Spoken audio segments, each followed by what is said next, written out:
here we are again. Hello, everybody. I am not using that microphone from yesterday because, as some of you have noticed, there was a strange sound that was happening with that microphone that I was not making.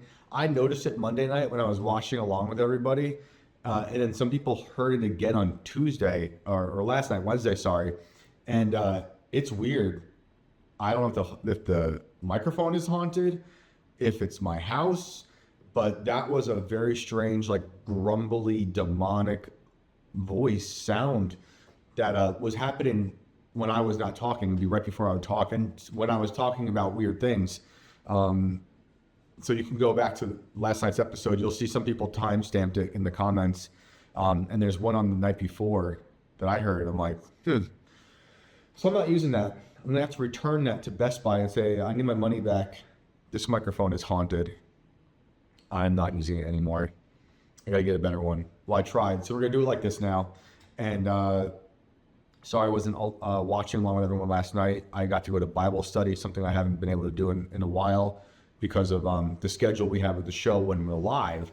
So that was, it was fun. And, you know, it's one of those little funny things where you're thinking about something and then it happens and, you know, by surprise. And I've been telling my wife and some friends that, like, I'm going to really, like, get into Proverbs now. I've been reading John, and I've been reading, like, the Gospel of John. I've been reading Revelation written by John, and kind of getting into those at the same time. Again, seeing, you know, the similarities in the writing, the images that he's using in Revelation, and then comparing those to what we see as Christ in the Old Testament with the Trinitarian interpretation, like the burning bush, you know, and the angel of the Lord. And just thinking about how that's my favorite journalism, is the writing that comprises the Bible. So I showed up to Bible study last night, and one of the pastors who was leading it is like, we're going to get into Proverbs. I'm like, well, that's perfect, isn't it? Written by Solomon, or, oh, that's debatable. Perhaps recorded by people who listened to Solomon, who they say was the wisest man, Solomon being the son of King David, David being the man who took down Goliath.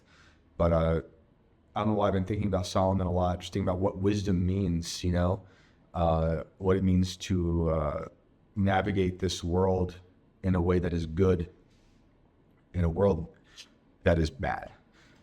As you all know, seeing is how we talk about so many dark things.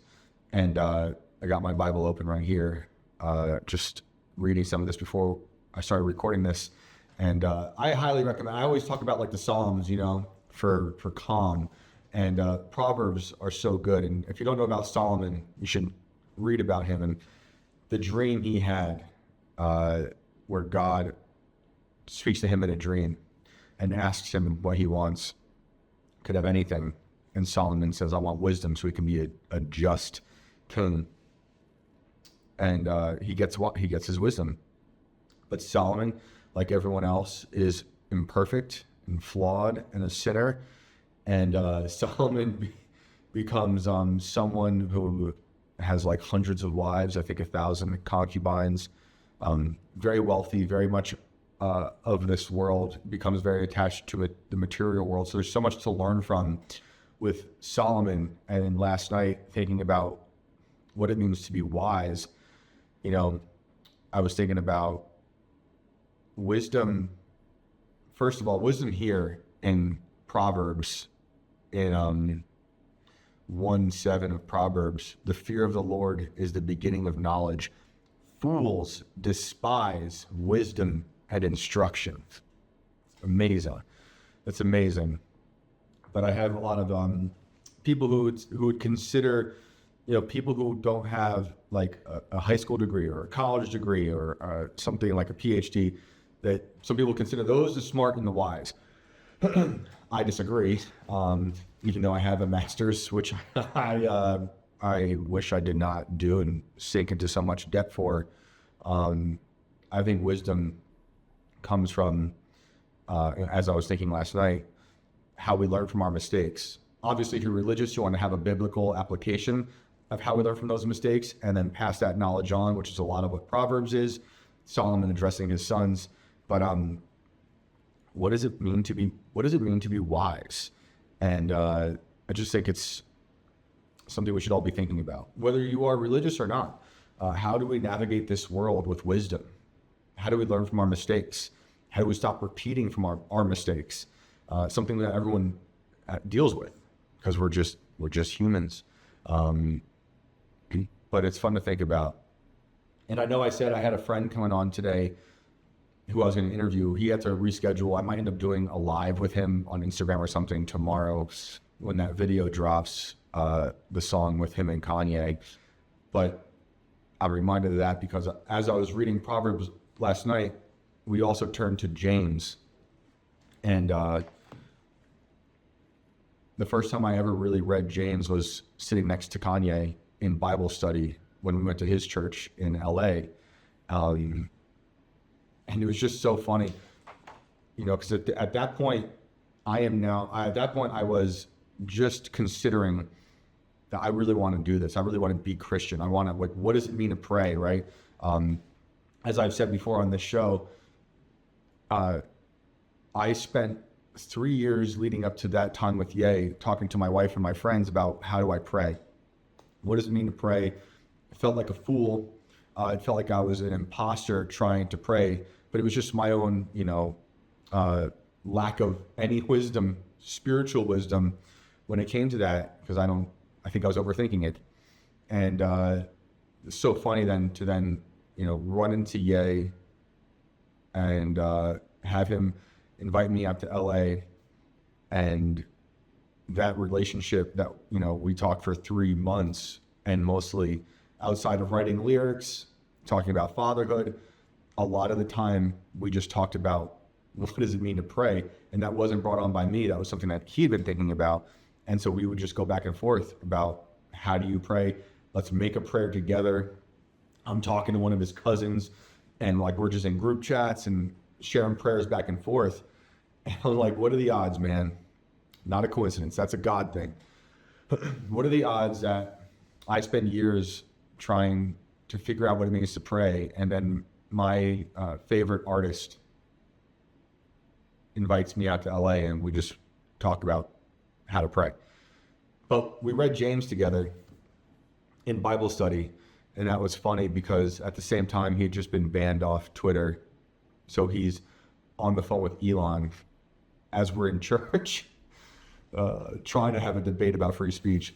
But the pastor, they had been in James. The pastor was referencing James 4. So they had been in James for a week. For I guess a few weeks, 4 weeks. And now they're doing James 5. And it just lined up so interesting because at that time, Ye talked about, we're going DEF-CON on the Jews era. It's the I Like Hitler era. It was an awesome time. And James 5 is a warning to the rich. Come now, you rich, weep and howl for the miseries that are coming upon you. Your riches have rotted and your garments are moth-eaten. Your gold and silver have corroded, and their corrosion will be evidence against you and will eat your flesh like fire. You have laid up treasure in the last days. Behold, the wages of the laborers who mowed your fields, which you kept back by fraud, are crying out against you. And the cries of the harvesters have reached the ears of the Lord of hosts. You have lived on the earth in luxury and in self-indulgence. You have fattened your hearts in a day of slaughter. You have condemned and murdered the righteous person. He does not resist you. So it's just, you see, there's themes in that were very much present in Kanye's life at the time in terms of being either a slave to or unshackling yourself from the material world. In my opinion, he was unshackling himself from the material world as someone who had been very much into the material, despite him always being a Christian, a flawed man for sure, like the rest of us. But he was saying things at that point, knowing that he would lose contracts, that he would lose billions of dollars, that he'd be frozen out of some bank accounts. And meanwhile, as the world is saying he's crazy, we're just walking around LA with absolutely no security, which might have been crazy. to be honest. But there was no fear in him, and he was like very right with God at the time. You know, I've been very open about my issues that I had a year after that with certain things that were totally against what I think as being a good father and a Christian. But everyone struggles like Solomon did, and thinking about all that, thinking about anyone can be redeemed. I said Saul became Paul yesterday, you know, and Kanye, I think, is on a path that I hope is coming back to trying our best to be godly. And I know he has it in him because we spoke deeply about that for some time. And, you know, despite those issues I had, you know, where he was walking around with a, you know, naked wife all the time, which I just think was ridiculous, we can all be redeemed and we can learn from our mistakes. And that's where wisdom comes in. I was thinking about my father, who I believe is wise, someone who went through a really troubling childhood and the adult life up until I was a year or two old, with different issues like, you know, drinking and whatnot, and has been sober ever since I was a year or 2 years old. And he learned from his mistakes, and he was able to then help other people who were having similar issues in my town, you know, growing up. And so I looked up to that. And I think that's where a lot of wisdom comes from, is the experience that we have that maybe we wish we had before we got into trouble. But the trouble is what gives us that experience that we can then hopefully learn from, sustain, and then help others learn from so they can avoid those mistakes. But that's all to say that I'm just enjoying reading the Bible, and I hope you do too. I also had a dream last night thinking about Solomon and his dream. I've talked about dreams on this show before, like when people are making fun of Candace for having a dream, or as I listened to some of her show yesterday, she was talking about the dreams Charlie used to tell her about, that he's been, you know, he was open about. I take dreams pretty seriously. You know, I think people like to write them off or mock them, and people were mocking her for her dream about Charlie. But if you read the Bible, you know, dreams are very serious. They can be serious. Not all of them, you know, sometimes it's just a weird dream. But I had a very strange, very vivid dream last night. I don't always have vivid dreams like that. I was in my childhood home, which maybe I was dreaming about because I mentioned my landfill that I grew up on yesterday. In my childhood home, and so this is an old stone house that was built in the early 1800s. Half of it was stone, built in like 1820, and the other half was wood, built around 1869, 1870. And it's in the middle of nowhere, up on a hill, above the Hudson River. We don't have a view of the river, or we didn't have a view of the river, but it's right there. And the train tracks run along the Hudson River, and you can hear the train all the time. And the landfill up to the right of the house, in front of my house yard, a road up to the barn that was behind the house, and then forest all around, and horse paddocks, you know, kind of peppered throughout the forest. And it's stayed like that my whole life. And in the dream, I'm standing in the yard facing the forest, where there used to be like an asparagus bush that we would just eat from, pear trees left over from farmers of days past. And I hear something, and it's a very strange sound, like the sound, and it's dark. But for whatever reason in the dream, I can tell that it's about to be light. Maybe there's a thin band of light just above the tree line, and but it's still very dark. And the sound sounds like the rustling of many feet, and not like deer feet, but people. So it feels like there's a lot of people in the dark just beyond the tree line, and they're surrounding the house. And I felt like nerves while hearing that, because it felt like we were about to be attacked.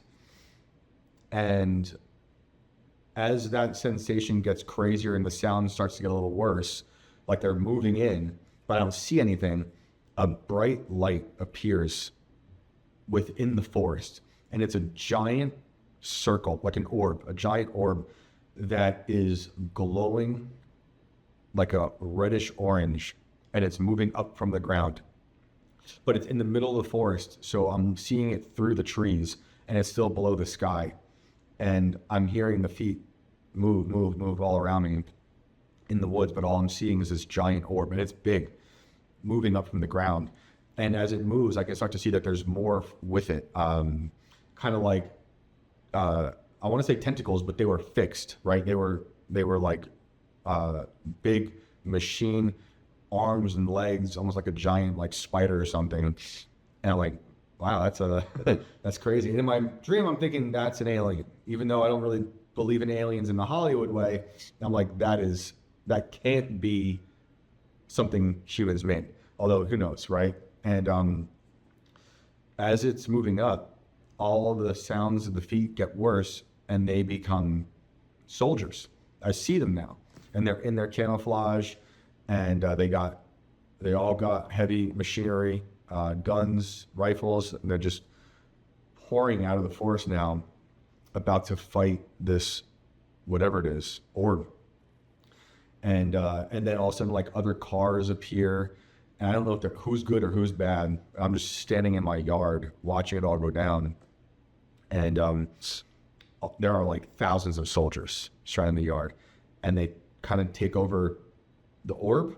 They take over these other cars that I guess were bad, and that's where I woke up. I have no idea what that's about, but it's funny because I'm going to get into an article in a second that came out this morning that is kind of echoes my dream. But there is some truth to that dream in terms of base and reality. You know, as I've said, I grew up about 2 miles outside of West Point, and the farmland that we grew up on was owned by the academy, because during the Vietnam War, they purchased it and they turned it into training grounds. So I grew up in like a military training grounds. Since I was like 10, I would tell my parents they're experimenting on us. Like, this is nothing new. This show, the things I talk about, my mom and dad and sisters have heard me do this podcast for 40 years. No doubt. Like, seriously, I would be like, they're experimenting on us. Like, why are we here? Why did they choose you? Just because every summer, my backyard and front yard would be turned into a simulated war zone. I wrote about this years ago in some father website, thinking about childhood, but like legit helicopters would land either in my backyard or on top of the landfill. Soldiers would jump out with guns and populate the woods. And I would, not having a lot of TV growing up, because my parents, we had the big Magnavox with like 5 channels. I would just go into the woods and I would have my own fun with the soldiers, in terms of like, I would spy on them, and they would go into the woods. They'd be there all summer with what they called Miles gear, which is like fancy laser tag. So they're using real guns. They got Humvees, helicopters, smoke bombs, obviously no real bullets, but the real guns are hooked up to the Miles gear, which is like laser tag. And so if you get hit in the head, you hear this squealing sound throughout the woods.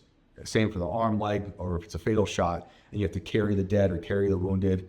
And that's how I grew up. Very strange thing to be growing up around, because I had no neighbors. So like, you understand why I think I was part of some experiment. That's why my forehead is sort of like a mutant forehead. And like, let's put the family on the landfill and just observe what happens when we simulate war around them. It will make them crazy. And their horses, because the horses didn't like it very much either. You can imagine riding a horse and a helicopter lands just like 100 feet away. So your horses get used to it fairly quickly. Anyway, I would learn like that the 10th Mountain Division guys, who are older, like enlisted guys, they'd come and train the cadets who were the ones who jumped out the helicopter first. So I would be like, I'd watch the cadets go into the woods, way past the landfill, and I'd wait around in the tree line for the 10th Mountain guys to come, and they looked very different. They were older. They had literally grenade launchers and stuff, and they had sick Humvees. And I'd be like, hey, I know where they are. So I'll tell you, and this is when I was, I think 10. It was whenever the O.J. Simpson trial was happening when I started doing this, because the O.J. Simpson trial took over all the cartoons in the summer. So I was like, I'm just going to go outside and mess with these people. And between 10 and 11, I guess. And they'd be like, sure. So I said, give me a ride in the Humvee. Let me hold the grenade launcher. And I want some candy. They always had candy. And this is all just what I'm learning from observing all of this. And so I got Skittles. I got Snickers bars, whatever they had, Butterfingers. I got to hold the grenade launcher, which is a ridiculous thing to think about them letting this kid do. And then I'd walk them through like this covert area. I knew the woods better than anybody. They were my woods, basically. They didn't belong to us, but I knew the property like the back of my hand. Walk up there and be like, boom, that's where they are. And they're all crouched down, hiding. They had a little hut they'd built. They got their guns pointed around the whole perimeter. And then the 10th Mountain guys would go in and do their thing. I just watched this simulated war. This obviously had a profound impact on me. It might be why I have dreams like the one I had last night. But I did that for a while, for every summer up until I got a little too old to be doing it, probably 15 or 16. And it got to be a bit of a problem. There were reports made to the upper brass and professors at West Point about a kid who had been sabotaging cadets. That got back to my parents. No one got in trouble, but I was always like, when I was like 15 or 16, I was like, well, this is going to help them, because if they go to war, which they always do, there's always going to be some kid who knows the land more, who's, just helping out or hurting, So I'm like helping them out. But that's just a long story that I was thinking about because of that dream. That's reality. It's very strange indeed. So let's get into this. 20 minutes into it. Hopefully the audio is okay. Like I said, I'm not using that microphone. On Monday, I had it clipped over here because it was clipping, like distorting too much over here. So I had it over here, but that sound still happened. And then I did it over here. It wasn't distorted as much. I heard it a little bit when I played it back yesterday. But those sounds were weird, man. Those sounds were weird. Okay, let's do this. So then I woke up, had that dream. I wrote it down because it was at the time, I'm like, that was a strange dream. Maybe it's a prediction for Project Bluebeam that's evolved into whatever Palantir's cooking up with Elon Musk right now. But from the New York Post, from 4:28 this morning, Baba Vanga predicted alien spaceship would enter Earth's atmosphere and outbreak of World War III for 2026. So they always pull this old lady out for predictions. It always seems like around this time of year too. But let me see. If you don't know who Baba Vanga is, born in 1911, she died in 1996, commonly known as Baba Vanga or Grandmother Vanga. She was a Bulgarian attributed mystic and healer who claimed to have foreseen the future. Blind since her teenhood, she spent most of her life in the Rupai area of the Balasia Mountains in Bulgaria. During the Cold War, she became widely known in parts of Eastern Europe for her alleged abilities of clairvoyance and precognition. After the fall of communism, including her death in 1996, her persona remained popular.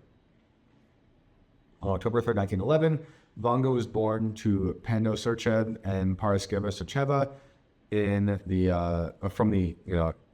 Salonika Valley of the Ottoman Empire, which is North Macedonia. She was a premature baby who suffered from health complications. In accordance with local tradition, the baby was not given a name until she was deemed likely to survive. When the baby first cried out, a midwife went into the street and asked a stranger for a name. The stranger proposed Andromaha, according to her biographer, Kursmia Stoyanova. Many women in Strumica then had Greek names, but the midwife rejected the proposed name because she did not like it.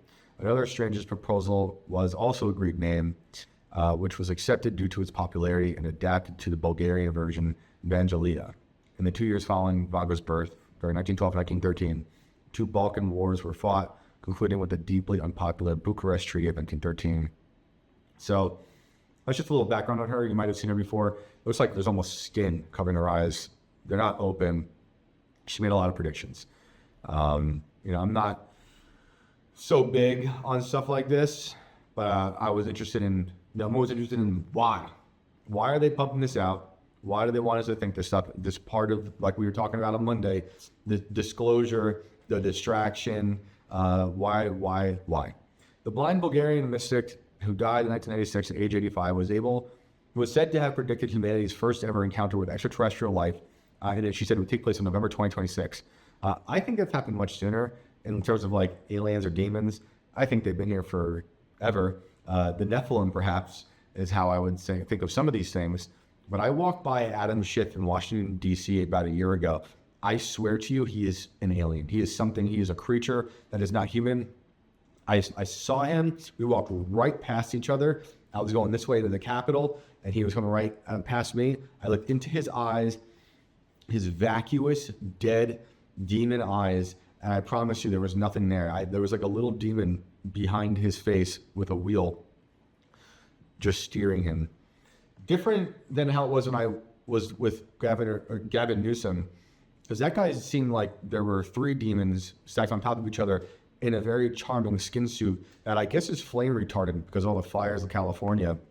He was slick, I think able to hide the evil better for some people. We see right through it. That dude is a reptile.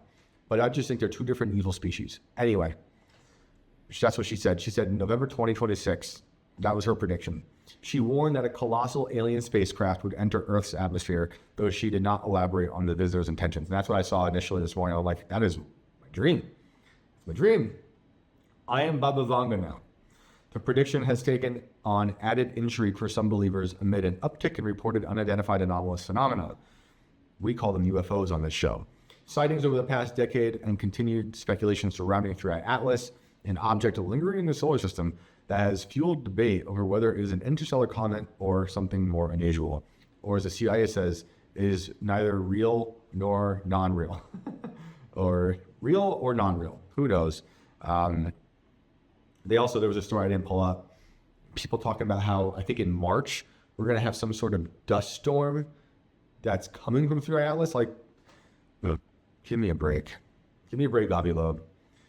Among her most ominous forecasts was a warning that World War III would erupt in 2026, a prediction that made more unsettling by rising global tensions, including a potential Chinese takeover of Taiwan and a direct confrontation between Russia and the United States. So that's also why it's probably in the news, because they're like, we do know this lady said this once, and now we got Trump, doing all these crazy things with the tankers in Venezuela, and they're saying, who's next? So now it's like, let's use this so we can make the conspiracy theorists get on board with it. I don't know. However, Vanga also predicted the world would not come to an end until 5079. Congratulations, guys. We're going to be here for a little longer. Meaning the potentially catastrophic war would not mark humanity's final chapter. But I am ready. Jesus can come back whenever he is ready. But 5079, you guys, humanity is going to be so different by then. Look how much we've changed in 100 years. But 5079, who will be left? Everyone will just be in their little coffin apartments that convert into suicide pods whenever you're ready to check out from 24/7 vaccine and AI slop. I mean, what will humanity be? We'll just look like a bunch of tumors with no children outside of just AI children. But I believe there will probably be like communities of Luddites throughout the world that will just disregard all of this stuff. But the AI slop data center dystopia will invade every part of the natural world. So they'll be hiding from it. It'll be fun. 5079. And if you take your fentanyl vaccine, you could be alive by then to see. That prediction is said to center on technology and morality, with enthusiasts asserting the clairvoyant foresaw a time when societies would collectively acknowledge they had crossed ethical and technological boundaries. I don't see that happening. Elon, who went around for years saying we got to regulate AI and that we're summoning the demon, is now calling his AI something that is on the side of the angels. What angels, Elon? I think it was Top Lobster who said, was it the fallen angels? Because that makes more sense. I mean, this dude is using his AI to make this like pornographic anime that he injects into the feed every day. But yeah, it's on the side of the angels. Sure, dude. Followers claim this reckoning would not arrive as a single catastrophic event, but instead unfold gradually, fueled by escalating global tensions and scientific breakthroughs that fundamentally alter human relationships, according to the Mirror. Born in 1911, you guys already heard about part. Beyond her 2026 forecasts, she was also said to have predicted that artificial organs could enter mass production as early as 2046, with her alleged forecasts of breakthroughs in cancer detection often linked to ethical and technological concerns. I mean, we'll probably get it before that. I imagine that's the next decade. Will they be mass producing stuff? No, you shouldn't. I don't think that's going to be a great thing. I can understand the positives from it. But it just seems like at this point, we're starting to play God to a degree that is, there's no coming back from it. Now, people hear that and will be like, well, everything's playing God. I don't think everything's playing God. I think we can be good stewards of the earth and protect this world as best we can. But there's something like what I said yesterday with Elon saying, we're going to make limbs that are better than what God made. Like, that's not possible. That's not possible. But, there could be obviously great things that come out of this. And I totally get it. Because like when it comes to Neuralink, as I always say, I don't want to take that away from someone who wants to do it. I don't want to have a Neuralink, but it's hard to tell someone who, lost their vision or who has seizures, like, no, don't try this because I don't agree with it. What Trump 1.0, one of the things I liked about it then is that he passed that right to try bill, or he signed the executive order, I guess, where it's like, if you want to take medicine that hasn't been approved by the FDA and you are, on the verge of death, go for it. It's kind of what Scott Adams is looking for recently, release it for someone else with a different idea, different medicine. I'm not opposed to that if that's the position you're in. Who am I to say no to that? You're not taking a life. It's not like the abortion debate, which I'm pretty hard line on that one. But for this, if they can mass produce organs, I honestly don't love that idea. But then it might be better than you remember what we read about last year with RFK Jr. coming out and saying all of the sinister things that were happening with organ donation, where doctors would be like, this person, don't save this person. We need those organs. Like that's really bad too. So, are the organs organic? Are they made by insects? Are they made with nanotechnology? But it's an interesting thing, and she's probably not wrong. But when did she? I wish they said in here when she made that prediction, because she didn't die that long ago, in the late 90s. And by that point, we had already had the cloning panic with Bill Clinton, and people worried about cloning. So, was she clairvoyant, or was she just good at reading the news? She was blind, so maybe someone was reading it to her. But some other predictions from her. 2033, the polar ice caps will melt, raising sea levels to drastic heights worldwide. So she's also the original Greta Thunberg. 2076, communism will spread to countries across the world. It's already happened. To some degree, it's in New York City right now. 2170, a drought will devastate much of the world. 3005, Earth will go to war with a civilization on Mars. Maybe that's us warring with Elon, because we've exiled Elon, hopefully, to Mars, if it's even real. And then he's trying to come back. We're like, nah, homie, you're not allowed here. You're not allowed here at all. I cut off a Cybertruck yesterday by accident, sort of, but it felt like it was going to attack me. They had followed me. I was like, maybe this Elon. 3797. humans will have to vacate Earth because it's become uninhabitable. Elon says that too. That's what he was saying on Fox News about the sun is going to devour the Earth and we have to go to Mars. And then she said on 5079, the world will end. So while some of her prophecies appear terrifying, the mystic's track record isn't spotless, as some predictions were wildly off base, including claims that Barack Obama would be the last U.S. president and that World War III would kick off in 2010. Everyone's got different ideas about who the last president was. Some say it was JFK. Who said it? Man. Ron Paul told Tim on IRL a few years ago, or I think it was actually a Culture War episode, that he believed World War III happened when they assassinated JFK. I think that's a valid point, honestly. I really do. So that is it for her. Now what do we got? What else do we have here? Okay. And then I saw this. This is from 2 days ago from livescience.com. Am I still recording? You guys are still here? That's great news. It was also funny how the video yesterday was flipped. I didn't realize I was doing that. And I had a certain app that hooked up to the microphone, and I guess it was doing it. It looked very strange. Strange enough as it is, when it was flipped, terrifying. So this is livescience.com from 2 days ago. Advanced alien civilizations could be communicating like fireflies in plain sight, researchers suggest. Advanced alien civilizations may communicate via a series of flashing lights. I mean, this is Close Encounters of the Third Kind. We knew this if you've watched movies. Anyway, similar to how fireflies do, a new paper hints. This would potentially make extraterrestrials much harder to spot if we continue to rely on our current observation techniques, the researchers argue. However, while this thought experiment raises interesting questions about alien intelligence, it does not provide any evidence that these signals actually exist. Love this stuff.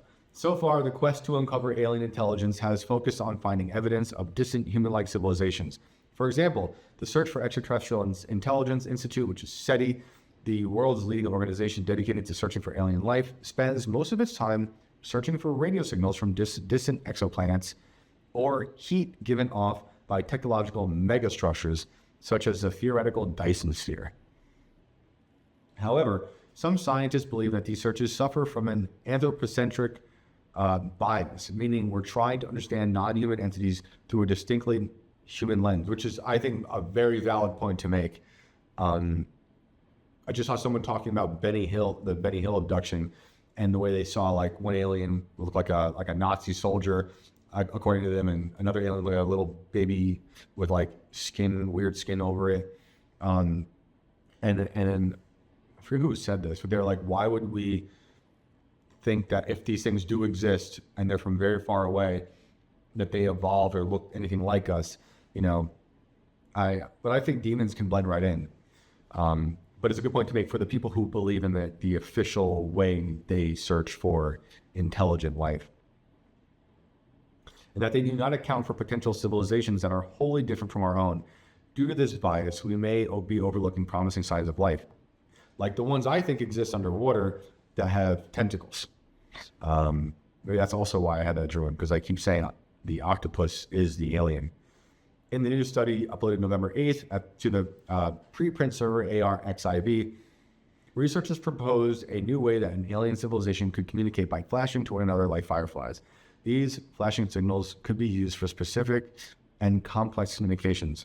However, the researchers argue that there are more likely being widely broadcast to other civilizations like a luminous repeating beacon.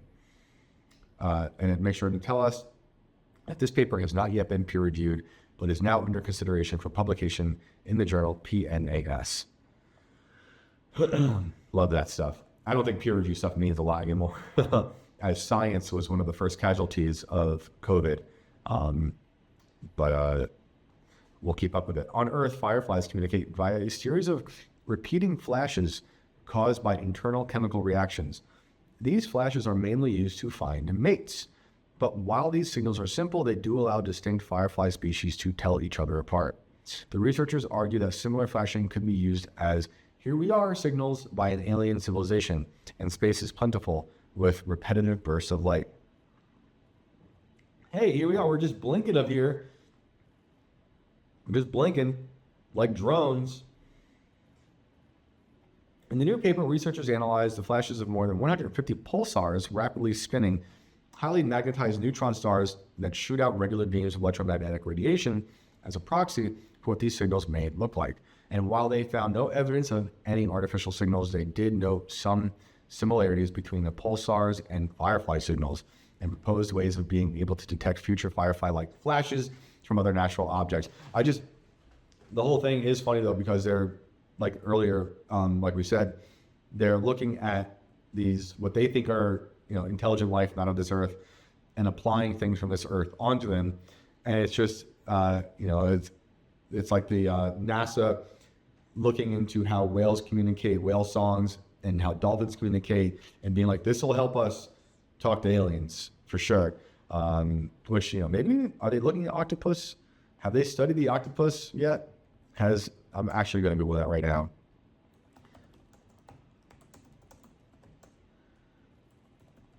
Let's see what comes up. Oh yeah. Are octopuses from outer space? This is from Biology Insights. I just looked this up, so who knows what we're about to read. And the question of whether octopuses originate from outer space has captured public imagination, like Cashman's other often circulating in viral discussions. The intriguing idea acknowledges their unique and seemingly alien characteristics, prompting curiosity about their origins. This widespread query highlights a fascination with their extraordinary biology and the potential for life beyond Earth. The octopus possesses biological features distinguishing them from most other creatures. Their nervous system is highly complex, with many neurons distributed throughout their 8 arms, allowing independent action in each limb. This decentralized intelligence enables them to perform complex tasks, such as manipulating objects, solving puzzles, using tools, and casting spells on humans. I added that last part. But they have, they use them for predictions. They're like their own baby Vanga, but with eyesight and 6 more arms. Some octopuses have been observed using coconut shells as portable shelters. Are you from the timeline that they used to tell us that octopus plural was octopi? Or is this one of those, I was going to call it a Mamdani effect. I can't even think of what it's called. I guess I switched timelines, and I can't tell any of this apart anymore. I can't even think. Muhammad effect? Look, what timeline am I even in? I can't even remember the word. I'm not going to look it up. I'm going to let it settle here. And you guys should just yell at me in the thing as I'm spacing on the name of this thing. That's hilarious. Beyond their neurological complexity, octopuses are masters of camouflage, capable of rapidly changing their skin color, pattern, and even texture to blend seamlessly into their environment or communicate. Maybe it's an octopus that's inside Adam's ship. I really got to consider that. It's haunted me ever since I saw that guy. I mean, he just, something was really wrong with that man. This ability relies on specialized cells like chromatophores, iridophores, and leucophores, which they control with remarkable precision. Their genetic makeup also presents unique aspects. Octopuses engage in extensive RNA editing, modifying genetic information after it's been transcribed from DNA. This widespread RNA editing is far more prevalent than in most other animals, allowing for rapid physiological adjustments to environmental changes. The notion of octopuses having an extraterrestrial origin gained public attention following a 2018 paper in Progress in Biophysics and Molecular Biology. This paper, authored by 33 researchers, of course it's 33, proposed that the sudden appearance of octopuses and other cephalopods with highly complex traits during the Cambrian explosion might be explained by a panspermia event. This is a hypothesis suggesting that life or its building blocks can travel through space and seed new planes. Specifically, the paper speculated that cryopreserved octopuses or squid eggs could have arrived on Earth via comet or meteor, and that's why they are Scientologists. I added that part. The authors pointed to the octopus's advanced nervous system, sophisticated eyes, and unique camouflage abilities as features that seem to appear abruptly in their evolutionary history, suggesting these traits might have been borrowed from the cosmos. That's in quote. However, this hypothesis is widely regarded as highly speculative and lacks robust scientific evidence. The mainstream scientific community largely rejects the idea of an extraterrestrial origin for octopuses. Critics highlight the absence of plausible mechanism for such an event and emphasize that the existing fossil record and genetic studies strongly support octopus's terrestrial evolution. So there you have it. Octopuses are from Earth. Let's look up the next thing I have here. What did I have next? Am I still recording? Yes. All right. The next thing, all right, we're gonna get into some other stuff. I wanted to say something about this, because the Bongino thing, I had that Bongino tweet went around, made the rounds, and I just can't believe he's become like a cheerleader, but I guess I can. But he's going around talking about how he's going to go after the black pillars, right? The black pillars. Sorry, I'm just making sure this baby is asleep. He's going to go after the black pillars because if you question this administration, you are a black pillar. You're not someone who is a free thinker who has serious questions, because maybe you voted for Trump because you saw the deep state recoil at Trump and throw everything at him to control him, to destroy him. And they said, we're going to take it over. And that was a tall order. You know, I didn't believe it was actually going to happen in a year or 4 years, because this is a very complex issue with the deep state. But I at least thought that maybe we would see some progress towards it. And now I could hear people say like, well, they did arrest lots of bad people, and they did. As I've said repeatedly on this show, this administration, this FBI, there are parts that are good. There has to be some good people in there. Some, maybe like 3 or 5. But they have arrested people who were trafficking children.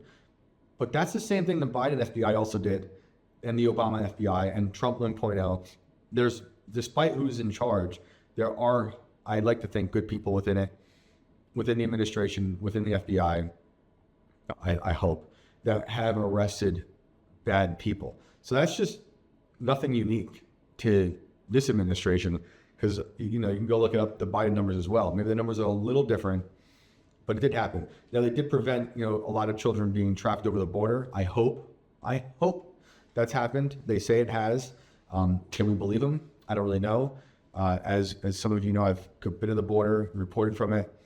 It's like a different world, and it's like the Wild West, and it's not the most transparent, and they don't like talking to journalists, and I don't blame them, because I don't like journalists either. But I do have this sense that they are not very forthcoming, and I also know that because I've been given letters. Who was it? Carrie Lake shared a letter with me written by a border. It was anonymous, but from a Border Patrol agent. And again, I think it was real. Oh, you know what? It wasn't anonymous to her. They asked to be anonymous. And the letter said, this is where I work, and this is what's happening here. And we are being told, and this is under Biden though, but my boss is being told to just look the other way and let people pour over the border. I think that's changed now. But certainly we were watching a controlled collapse of our country in various ways, but through the border as well. So, you know, it's not all bad, but it's not great. And the things that I was hoping they would do, I'm not seeing yet. And the PR campaign to make Trump look great right now, not working out. I don't think the people are buying it, unless you're, you know, someone who is so in the MAGA loyalist camp that you are either rejecting what your eyes are showing you, or you just need the access that bad that you're willing to echo any talking point. But like, you're not going to convince me that Bongino and Patel did a great job, or even kept their word. I think they're sending Bongino back into the podcast world as a Mockingbird media type personality, to be a new cheerleader from the administration. I don't think he's going to come out and tell us big secrets. He probably can't, but he acted like someone he used to. He knows Patel and Bongino spent years on podcasts talking like straight up gangsters. We're going to get in there. We're going to turn the FBI headquarters into a museum. That didn't happen. Not that I really cared all that much, but I like the sentiment. Bongino was like, we're going to drop kick the deep state. It was like doing karate and stuff in his podcast studio. Starting to sound like Mike Tyson, being like, we're going to eat your heart out. We're going to eat your children. I'm like, my goodness. I'll vote for this if you destroy the FBI.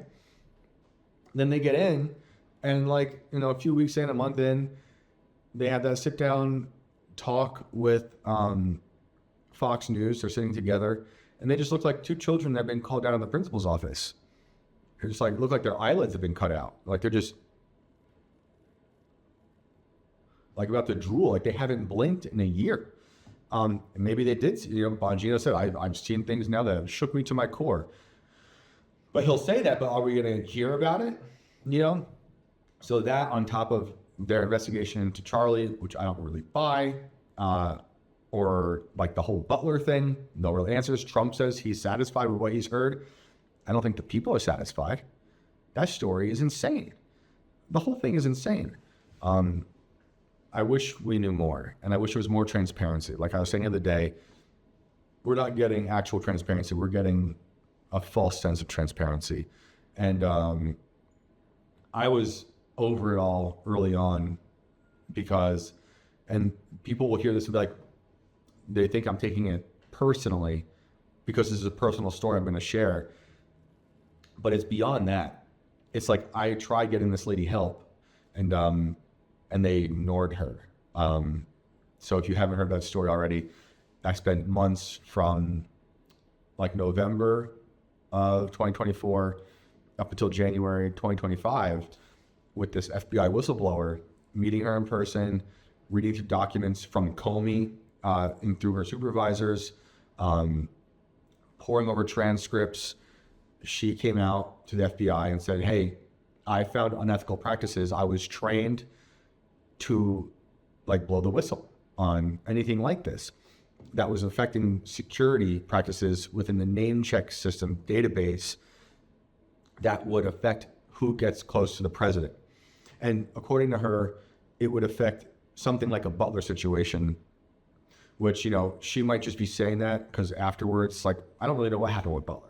Who was that guy? I think that guy was printed on a 3D printer. But she was saying that they were in charge, her part of the FBI was in charge of who was allowed to get near the president. She doesn't really apply to Butler because this guy, as far as we know, was floating in the fringes, right?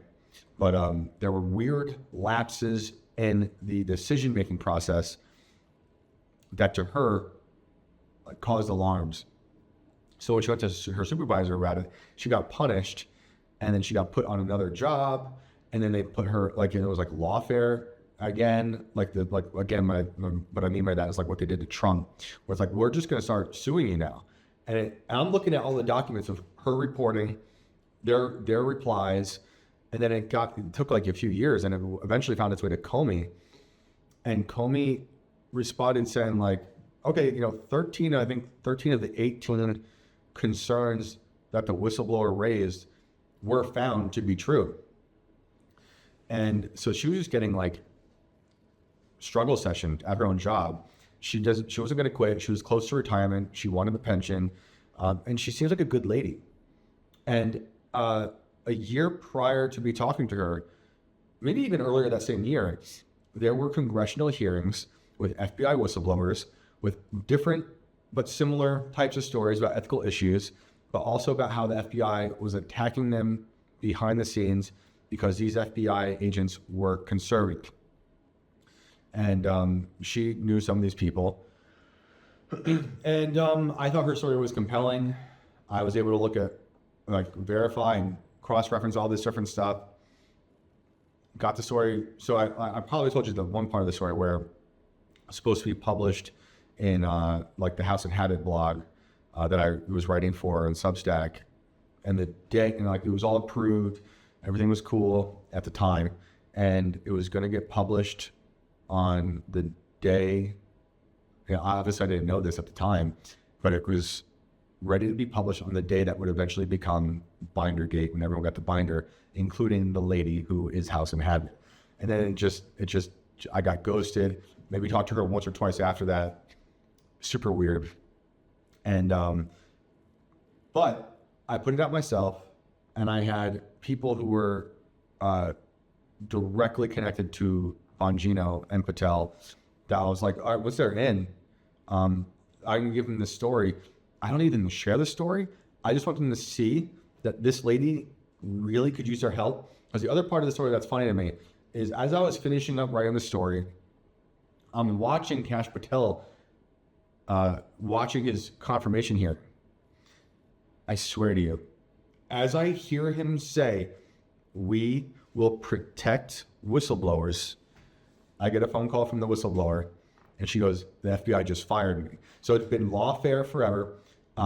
She'd been suspended, but she couldn't get any other job because they would go in after her and say, you can't work here. And that was the whole thing. Like not even a Dollar General. Anything, nothing. No diss to Dollar General, but they're just everywhere in West Virginia.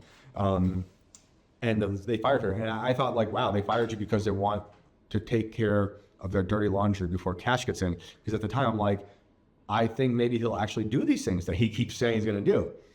So she gets fired before her pension. She's able to collect pension. They did her really dirty. He gets in. I had these people who were connected to them, sent them the story. It was never be like, I'm going to share it. Because at that point, I'm like, I don't even think people in the administration can share stories like that, maybe on their personal accounts. But I wanted this lady to get either her job back or be able to testify. And, I was able to get it to our congressman. Like, her congressman. All three people ignored it. And I know they got it. I know each of these three people, Bongino, Patel, it was shared to them and nothing happened. And I'm like, so you're not protecting whistleblowers like you promised. This is an easy win. This is a good Christian lady. She saw an issue in the FBI. She called it out. The FBI destroyed her. You now run the FBI. You could have an easy win here. Give this lady some help. Maybe get her job back. Maybe let her in so she can go collect that pension. Maybe show the country what has been done to her. Don't have to mention me. Like, people will be like, oh, you're just upset with the story, this and that. Like, I literally don't care. I just want this lady to get help. And like, her life was turned upside down. Very messed up. So after that, I was like, dang. And like, I wasn't expecting to hear from them. I was my goal with that story was, they're going to get it through these people that I know them.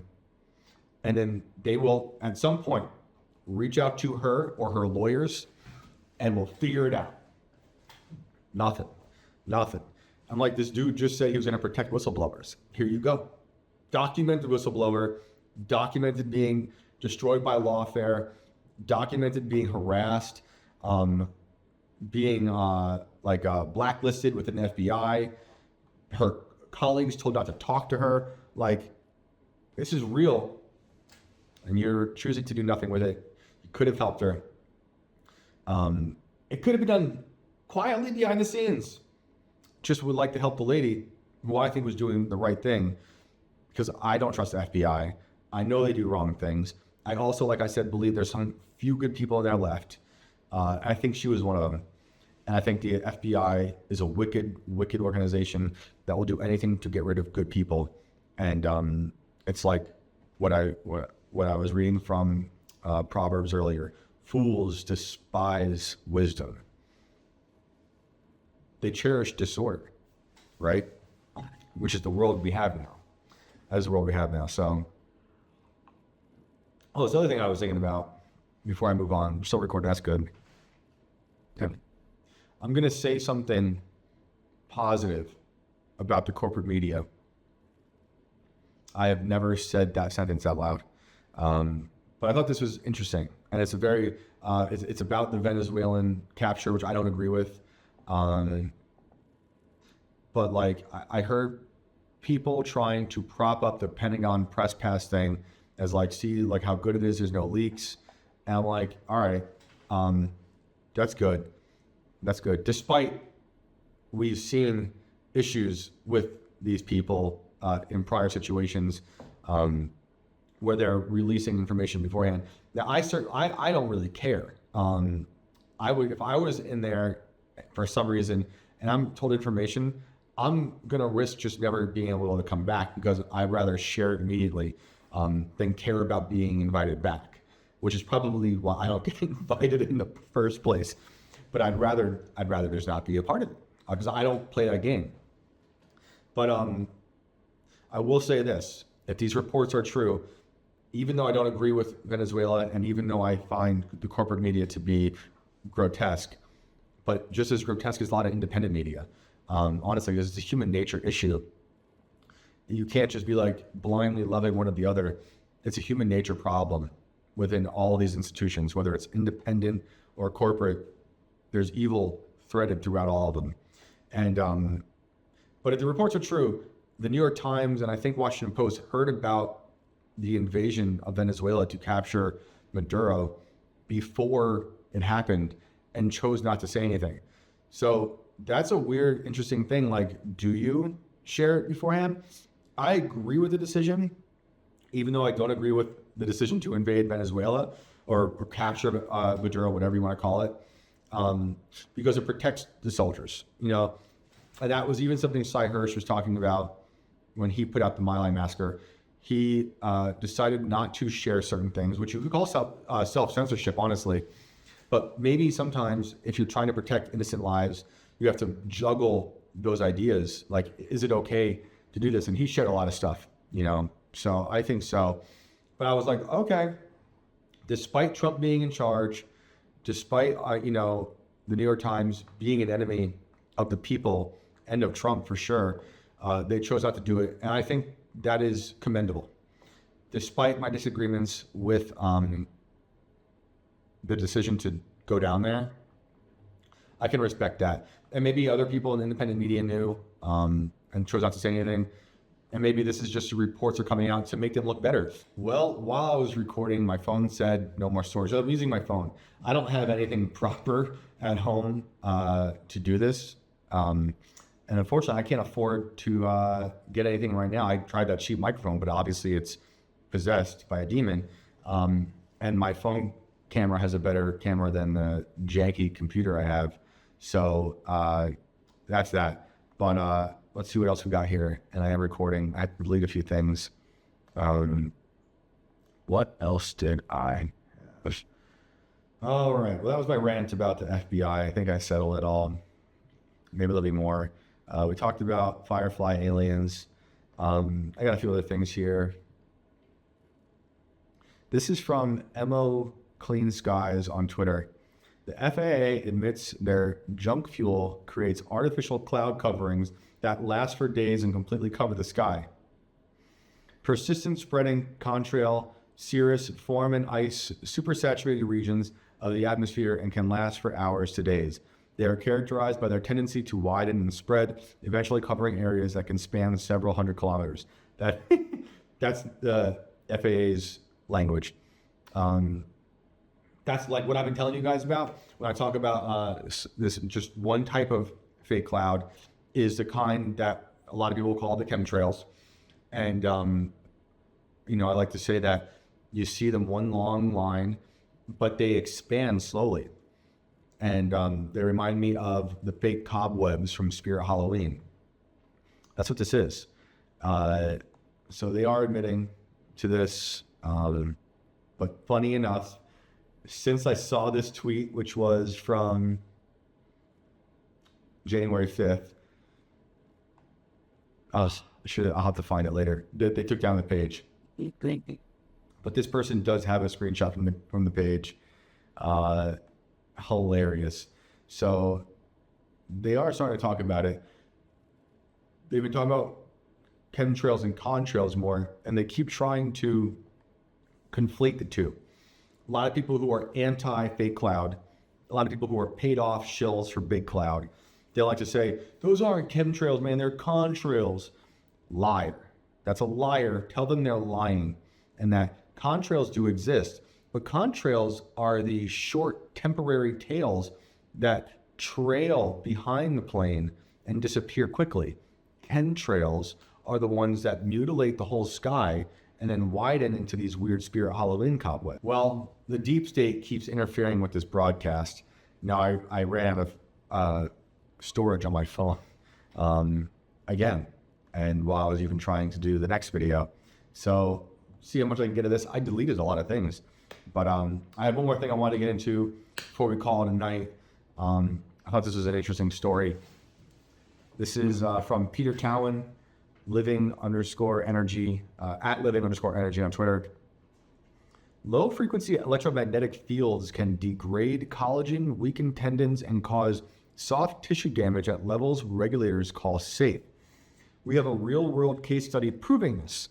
An NFL team whose practice facility sits next to a massive electrical substation. I found this really interesting because I do think we're building things that we don't know what they do yet to the human body. RFK Jr. is on record talking about how Wi-Fi could cause cancer, hurt you. And I don't discredit that, honestly. You've seen that tweet going around that was viral about how they use Wi-Fi, they as in the government, can use Wi-Fi to map the inside of your house and see where you're walking and through walls and all that stuff, which is like, I think, old technology, but they're finding new ways to use Wi-Fi to spy on you. Also, I think 5G is an issue. You know, it goes back to the whole thing that we talked about with DuPont. They say, look at all these positives we can do. We can help out you. We can make your life easier. We can make non-stick pans for you to cook with. And they just also happen to create a very carcinogenic chemical that will poison the entire planet. But your eggs won't stick to the pan. So that's so sick. The San Francisco 49ers are statistically the most injured team in the NFL over the past decade. Since moving to Levi's Stadium in 2014, top 5 in adjusted games lost for 10 of 11 seasons, 7 to 11 full Achilles patellar ruptures. The league average is 2 to 3 a year. 40 plus major hamstring calf tears, high ankle syndesmosis injuries every single year. For the doctors out there and nurses, I'm sorry if I'm pronouncing this so horribly. And they say no other franchise comes close. None of the usual explanations such as turf, scheme, or bad luck hold up. Only one variable is unique and the players know it in their guts. In early 2025, retired guard John Feliciano let it slip. Players have joked around about there being an electrical substation right next to the practice field and how that has led to the Niners' injury problems. Peter Cowan, the person writing this thread on Twitter, I went to the 49ers practice fields with a Gauss meter at 11 a.m. on a quiet Monday, well below peak load. It read 8.5 milligauss at the far edge of the fields. Inside the facilities, like the weight room, film room, recovery areas, potentially 10, 25 mgs, spiking higher during peak grid demand. Typical background exposure is 0.5 to 3 mgs. Chronic ELF exposure is degrading the collagen integrity in the player's tendons, ligaments, and muscle tendon junctions. The damage is subtle until a routine cut or block ends in catastrophic rupture. The injury pattern matches the biological fingerprint of prolonged ELF exposure documented in peer-reviewed research. Here we go with peer-reviewed again. Wonder when it was done. My problem with peer review is since, I would be since the 60s that these universities and the people, the peers who review these things have been totally captured by Marxist ideology. It's like, when could we trust it? I would say pre-60, pre-1960 or maybe even 50s, honestly. But I don't know. At some point, maybe. We're still recording? Great. Why hasn't anyone investigated? If the 49ers asked PG&E or any engineer, they'd hear, it's perfectly safe. Federal guidelines only recognize harm from EMFs when it causes measurable heating. And man, that you hear that all the time with this stuff. they're always going to put you down because they don't want to believe it. It really goes back to the thing we've been talking about all week. They'd rather not acknowledge how evil this stuff is, right? And I do believe in this. I believe this is evil. But it reminds me of, I was having an issue with the water department some years ago. We had a filter, supposed to take out the fluoride. There was a leak somewhere in the connection in between where our house was and where the city pipeline was. And so the water department came out and, sorry, it's just a stranger walking through the field. The water guy came through and he ran the water department and he was like asking why I was doing this. I was talking about the filter, it takes out this, and that. And he's like, we have the best water ever. And I'm like, yeah, you put fluoride in it though, because, you know, I think it's around the country. I don't think it's just state by state, but around the country, or for most states, let's say, because I know it's a lot of states. For most states, they let the towns vote on whether they can put fluoride in the water system or not. This is right if you don't have a well. So if you're, at the time, we didn't have a well, which I grew up with a well, which might not be so great because that well was at the bottom of a landfill. But he's like, we put a little bit of fluoride in it. I'm like, well, I don't want any fluoride. He's like, well, a little bit's okay. It's basically the same line. It's approved by the FDA. I'm like, yeah, I don't really care what the FDA says. And I just don't want to have it. I don't want my kids to have it. He got a little offended. He's like, well, we have very clean water. I'm like, no, you don't, because you put fluoride in and other things. And after a little back and forth with that, he eventually was like, I will say this. I have done tests where I put fluoride in a thing and examine it, and it just doesn't go away. It has this weird, very long shelf life, longer than what he's been told it should have. And I'm like, well, there you go.